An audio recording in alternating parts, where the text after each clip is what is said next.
Olá, hoje vamos fazer uma exploração profunda na história de uma comunidade judaica lendária, Vilna.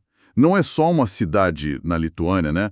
É um símbolo mesmo, conhecida como a Jerusalém da Lituânia. Exatamente. E a gente tem fontes muito ricas para conversar sobre isso, incluindo o trabalho bem detalhado do Israel Cohen e também uma visão mais pessoal da Esther Hautzig. Isso.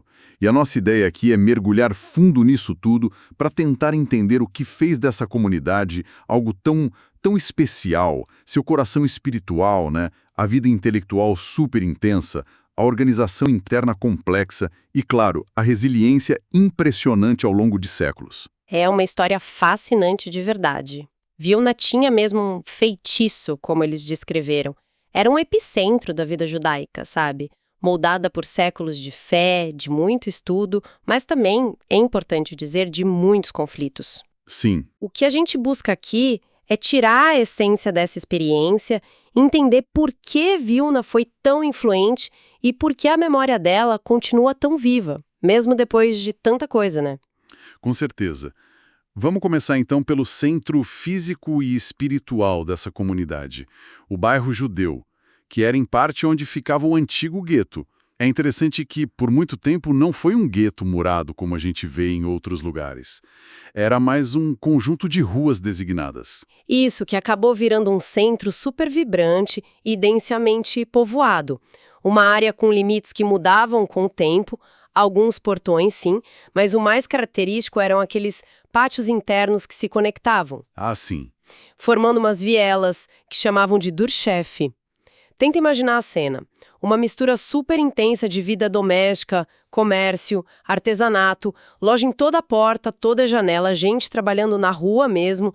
Era um caldeirão de atividade. E a questão imobiliária reflete isso, né? Tinha negócio entre judeus e cristãos, mas o Kahal, a autoridade da comunidade, tinha um papel importante ali. E tinha o conceito de Hazaká. O que era isso exatamente? A Hazaká era basicamente um direito de precedência, sabe? Tipo, uma primeira recusa. Na prática, significava que um judeu geralmente tinha prioridade para comprar ou alugar uma propriedade que já era ou tinha sido recentemente ocupada por outro judeu. Ah, interessante. Era um jeito de manter a coesão do bairro, tanto espacial quanto social, embora, claro, nem sempre fosse respeitado ou fácil de aplicar. Algumas casas viraram marcos, tipo a casa de Olson ou a de Eliezer Ben Moises, que carregavam histórias de gerações. E a população ali também teve altos e baixos, né? Cresceu bastante, mas pelo que vi sofreu um golpe terrível em 1655. Nossa, sim. A invasão dos cossacos e moscovitas em 1655 foi, assim, devastadora. Forçou uma fuga em massa e teve massacre, muita destruição, a comunidade levou tempo para se recuperar. Mas tem um dado super revelador sobre a estrutura social de 1784. Quase metade dos judeus empregados eram artesãos. Metade? Nossa. Isso vai totalmente contra aquele estereótipo do judeu só comerciante ou erudito, né? Tinha uma base trabalhadora muito, muito forte ali. Muda bastante a imagem que a gente pode ter. E tinha também a prática dos casamentos precoces, né? Algo comum na época. Os censos falam de idades bem baixas, tipo 10, 12 anos para as noivas. Sim, era uma prática que tinha motivos morais para evitar a promiscuidade, mas também materiais e até místicos. Geralmente, o casal jovem começava a vida morando com os pais da noiva. Era um costume bem forte, fazia parte da estrutura social daquele tempo. Falando em centro da vida, o pátio da sinagoga, o Schulhof, parece que era o verdadeiro coração pulsante da comunidade por séculos, né? Sem dúvida nenhuma. Ali se concentrava tudo.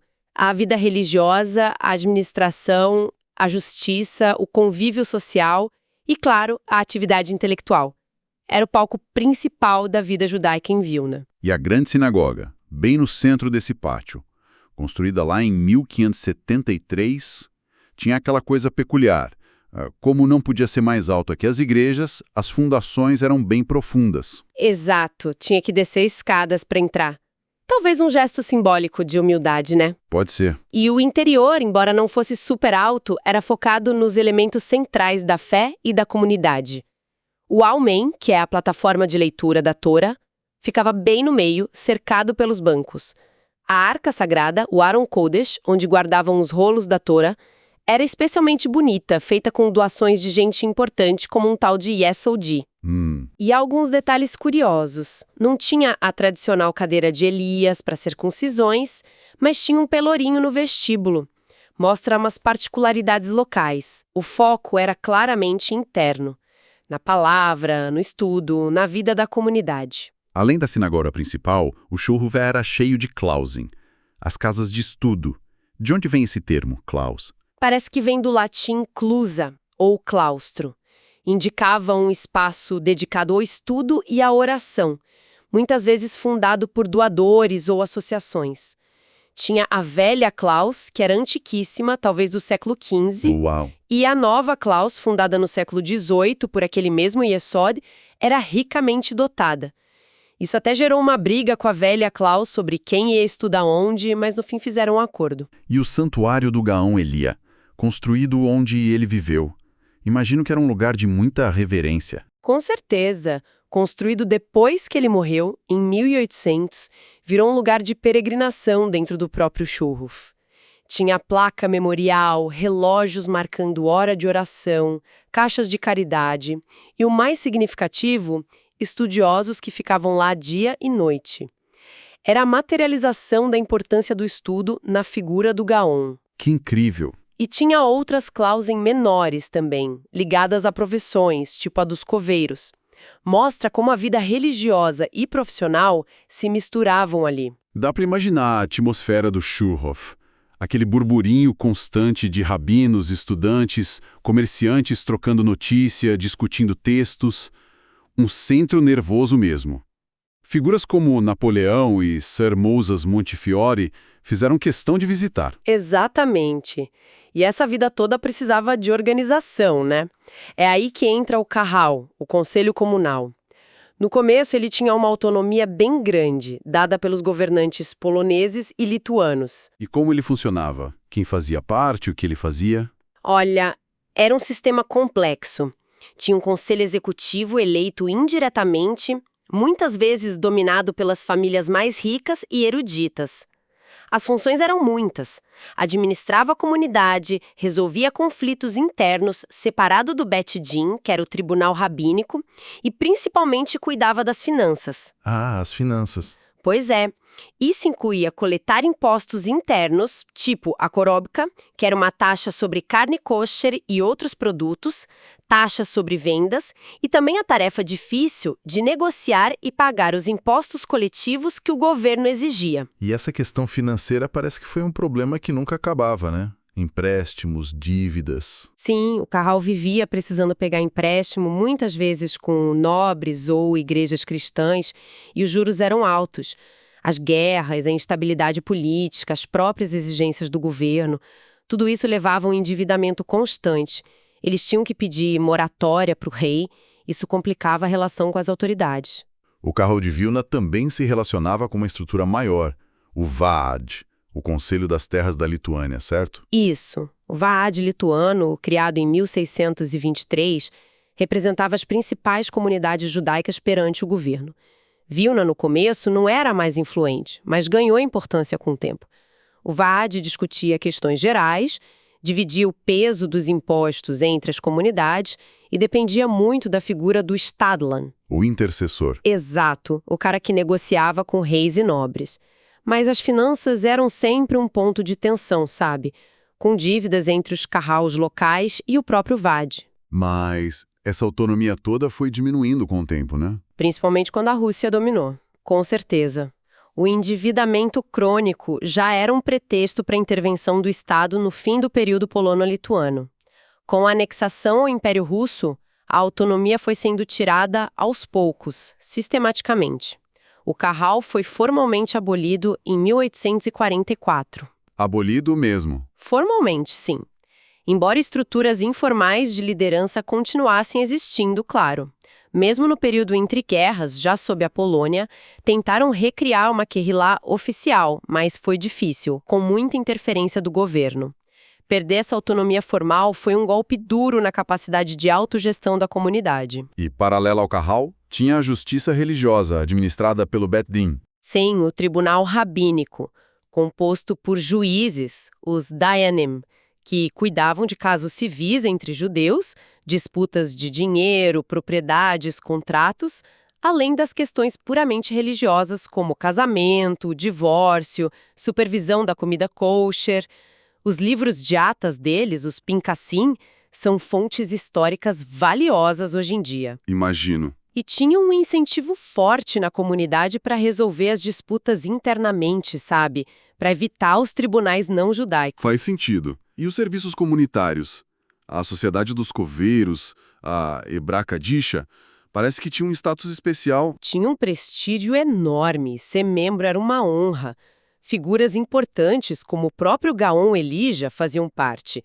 Era uma organização bem complexa, com liderança própria, os Gabaim, finanças, festas anuais e até divisões internas para funções diferentes. Cuidar dos mortos era visto como um ato de piedade máxima. E a educação, claro, era central. O caminho do estudo começava cedo. Desde o Éder, a escola primária, até a Yeshivá, a academia talmúdica, o estudo era o valor principal.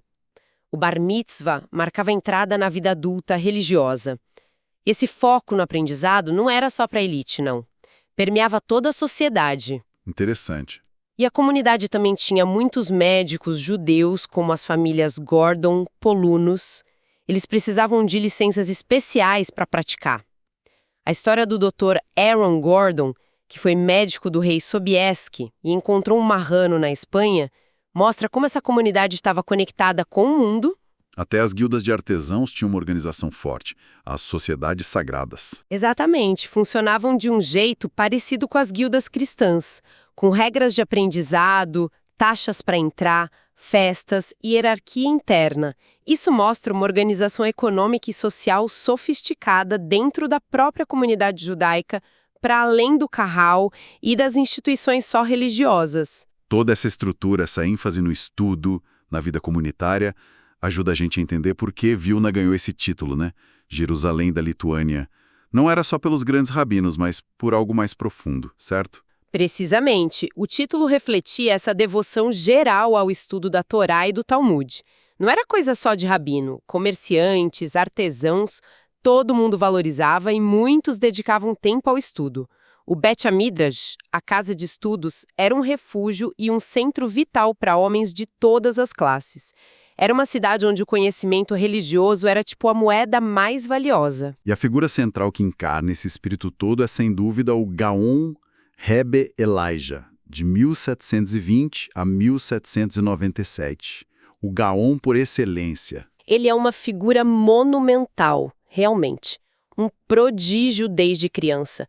Dominava não só o Talmud, mas também a Cabala, matemática, outras ciências. Era conhecido pela abordagem analítica, racionalista do estudo, pelo ascetismo pessoal e, muito importante, por recusar qualquer cargo rabínico oficial. É mesmo. Sim, e isso paradoxalmente aumentava ainda mais a autoridade moral dele. Ele era visto como a consciência da comunidade. E ele teve um papel decisivo na grande polêmica da época, a luta contra o hassidismo. Sim, ele foi o principal líder dos Mitanadim, os opositores do movimento hassídico. Ele viu o hassidismo como uma ameaça à tradição do estudo rigoroso, à ortodoxia. Ele não teve receio de pronunciar excomunhões, o Eren, contra os Hassidim e seus líderes, como o Rabbi Shneur Zalman de Liad, fundador do Shabat. Essa luta dividiu profundamente a comunidade judaica na Europa Oriental. Uma divisão grande, então. Enorme. E tem até aquela lenda da bola de canhão que caiu sem explodir na grande sinagoga durante o cerco russo de 1792, enquanto ele rezava. Isso reforçou a imagem dele de protetor da cidade. Fascinante. Mas Vilna teve outros rabinos notáveis também, como o Rabi Moses Rifkes, que escreveu um comentário importante durante o exílio depois da invasão de 1655. Sim, o Ber Hagolá. A história pessoal dele de fuga e de continuar estudando mesmo no exílio em Amsterdã é um símbolo da resiliência intelectual de Vilna. E tem figuras quase lendárias como o Rabi Moses Kramer, o ancestral do Gaon, conhecido pela retidão extrema nos negócios. E a história do Conde Valentim Potocki, o Jerzedek. Parece coisa de filme. É uma história trágica e inspiradora ao mesmo tempo. Um nobre polonês que se converteu secretamente ao judaísmo, estudou na Europa e acabou sendo denunciado e queimado na fogueira em Vilna em 1749 por causa da fé dele. Puxa vida! Ele virou um mártir, venerado na tradição judaica local. A lenda sobre a árvore que cresceu no túmulo dele e depois foi vandalizada mostra como a memória dele ficou viva e controversa. Vilna também se tornou um centro importante da Haskalah, o iluminismo judaico, a partir do século XIX. Sim, embora a Haskalah em Vilna tenha tido um caráter mais, digamos, moderado no início, tentava conciliar modernidade e tradição. Figuras como Abraham Bar Lebenson, o Adam HaKohen, usaram a poesia hebraica para expressar o sofrimento judaico, os desejos de renovação. O filho dele, Micah Joseph Lebenson, foi um poeta lírico brilhante, mas morreu jovem. Mais tarde, Judah Loeb Gordon, talvez o maior poeta hebraico da época, já adotou uma postura mais crítica em relação ao rabinismo tradicional. Vilna foi um caldeirão onde essas novas ideias estavam fermentando. E a influência de Vilna ia além do mundo religioso e intelectual, né? Com figuras como o escultor Mark Antokolsky, que saiu do gueto para ter fama mundial. As visitas do Sir Moses Montefiore e do Theodor Herzl também mostram o status da cidade. Exatamente. A visita do Montefiore em 1846 foi um evento enorme. Mostrava a conexão com a diáspora ocidental. E a visita do Herzl em 1903, mesmo com as restrições da polícia czarista, mobilizou multidões. Isso indica a força crescente do sionismo em Vilna, mesmo num ambiente tradicionalmente focado no estudo e na vida local. Mas toda essa vida interna, riquíssima, existia sob constante pressão e conflito. Essa é a outra face da moeda de Vilna, infelizmente. Infelizmente, sim. A história de Vilna é também uma história de lutas constantes. Tinha a hostilidade dos burgueses cristãos, especialmente das guildas, que viam os judeus como concorrentes econômicos. Isso levava a inúmeras restrições ao comércio, ao artesanato judaico, processos na justiça, acordos tensos para tentar regular a convivência. E não era só conflito econômico, tinha violência física também. Freeman, ataques de estudantes eram comuns. Houve pogromos, como o de 1687, e ataques da nobreza ashlata. A invasão cosaca e moscovita de 1655, que a gente já falou, foi um trauma profundo. E, de tempos em tempos, surgiam aquelas terríveis acusações de assassinato ritual que colocavam toda a comunidade em perigo. A mudança para o regime russo czarista no final do século XVIII trouxe um novo tipo de dificuldade, mais sistêmica, imagino. Com certeza. Os privilégios antigos foram sendo retirados aos poucos. Os judeus foram excluídos do governo municipal. O estabelecimento das zonas de assentamento, o Pale of Settlement, restringiu onde eles podiam viver e houve expulsões de áreas rurais. E então veio a política de recrutamento militar de Nicolau I, os cantonistas. Isso parece ter sido particularmente brutal. Foi uma política devastadora que durou de 1827 a 1856. Meninos judeus a partir dos 12 anos, às vezes até mais novos, eram recrutados à força. Muitas vezes sequestrados pelos apanhadores, os kappers, que eram agentes do próprio Kahal, forçados a cumprir cotas. Do próprio Kahal, nossa! Sim, era terrível. Eram levados para um serviço militar que podia durar 25 anos ou mais, muitas vezes em lugares remotos da Rússia. O objetivo, claro, era afastá-los das famílias e da fé, com tentativas sistemáticas de conversão forçada. Foi uma tragédia que marcou gerações. E depois, as leis de maio de 1882 trouxeram ainda mais restrições econômicas e sociais. Além dos conflitos externos, a comunidade também teve divisões internas intensas. Aquela disputa que levou à deposição do Rabi Samuel ben Avigdor no século XVIII foi um exemplo disso. Sim, foi um conflito longo e amargo entre o rabino-chefe e a liderança do Kahal. Teve acusação de corrupção, abuso de poder, intervenção das autoridades polonesas, juramentos solenes, até briga física entre as facções. Mostra que a vida interna nem sempre era um mar de rosas, né? Com certeza não. E a luta contra o racidismo, liderada pelo Gaon, foi outra grande fratura interna. Foi talvez a maior divisão interna da história judaica moderna na Europa Oriental. O Gaon e os seguidores dele, os Mitnagim, viam o racidismo como uma heresia perigosa, muito emocional, mística. As proibições, o harém, a queima de livros rasídicos, as denúncias mútuas para as autoridades russas, foi uma batalha feroz pelo controle espiritual e comunal. E os Hassidim? Eles, por sua vez, conseguiram se estabelecer em Vilna, apesar da oposição inicial forte. Isso mostra a resiliência deles também. Avançando para o século XX, a capacidade de resistência de Vilna continuou sendo testada de formas novas e terríveis. A Primeira Guerra Mundial foi um período difícil. Muito difícil. Depois que os russos saíram, em 1915, veio a ocupação alemã que durou até 1918. No começo teve alguma esperança, mas logo virou exploração brutal. Trabalho forçado, confisco de bens, fome, epidemias de tifo, disenteria. A mortalidade foi alta. E mesmo assim a vida cultural não parou completamente. É impressionante. É impressionante mesmo. Escolas hebraicas e yiddish continuaram funcionando de alguma forma, sociedades de ajuda mútua, como a ajuda através do trabalho, tentavam aliviar o sofrimento, a famosa biblioteca Strashon ficou aberta e até uma companhia de teatro em yiddish surgiu em 1916. Isso diz muito sobre a importância da cultura para a sobrevivência espiritual da comunidade, né? Sem dúvida. O período entre guerras também foi complexo. Vilna mudou de mãos várias vezes e acabou anexada à Polônia. Foi um período turbulento. Teve violência durante o conflito polaco-bolchevique, em 1919, com atrocidades cometidas por soldados poloneses.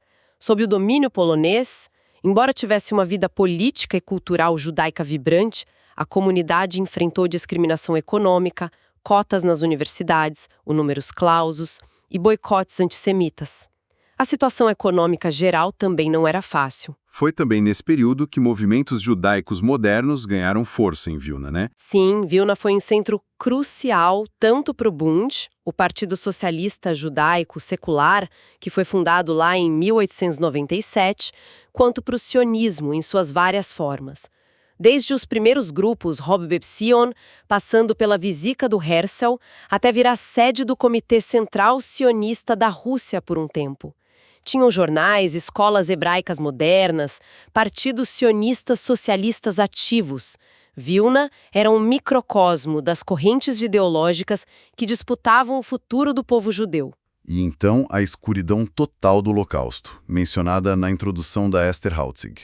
O fim dessa comunidade vibrante. Sim, a aniquilação quase completa da Jerusalém da Lituânia pelos nazistas e seus colaboradores locais é o capítulo final e mais trágico dessa longa história.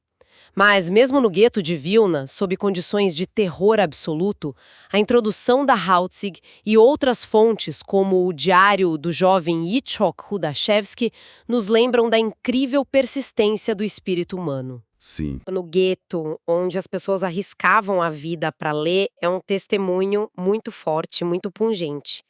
O Rudashevsky escreveu: "O livro nos une ao futuro." É uma imagem poderosa mesmo. O monumento em Ponar, que era o local do assassinato em massa, marca hoje essa perda imensurável. A jornada da comunidade judaica de Vilna foi realmente extraordinária. Um centro de erudição, cultura, organização, que enfrentou séculos de desafios com uma tenacidade impressionante. O legado é justamente esse espírito indomável, essa capacidade de manter uma vida intelectual e espiritual rica, mesmo nas piores circunstâncias. Jerusalém da Lituânia não era só um título bonito, era a descrição de uma realidade vivida intensamente, apesar de tudo. Isso nos deixa com uma pergunta para refletir, né?